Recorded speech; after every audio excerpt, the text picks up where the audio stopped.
Pinakain ni Metena ang kanyang nasasakupan ng isang prutas upang malaman na niya kung sinong hindi tapat sa kanya.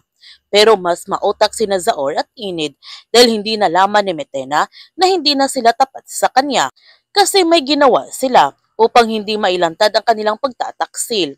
Patuloy pa rin si Dea na tinutugi sa mga tauhan ni Metena at may biglang dumating na isang malaking ibon upang tulungan si Dea na makatakas nito.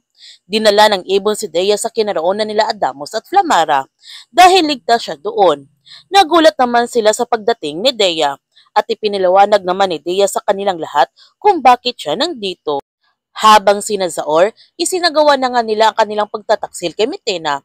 Pinagtuklaw nila ito ng isang makamandag na ahas at kinuha nila agad ang sentro nito. Nasasaktan naman si Metena sa pagtataksil nila Zaor dahil pinagkatiwalaan niya ito ng lubusan. Pagkatapos makuha ni Zaor ang sentro ni Metena, inutusan niya ang kanyang mga hukbo na dakpin sina Flamara at Adamos upang iharap sa kanya. Samantala, iniligtas naman ni Dea sina Terra at Perena mula sa mga maniavi na nagtangkang patayin sila. Sobrang nagulat si Dea nung nagkaroon siya ng kapangyarihan. Pati rin si Perena, nagulat din ito sa kapangyarihang taglay ni Dea dahil kaya niyang kontrolin ang hangin. Kaya huwag natin palalapasin ang kapanapanabik ng mga tagpo sa Encantadia Chronicles Sangre.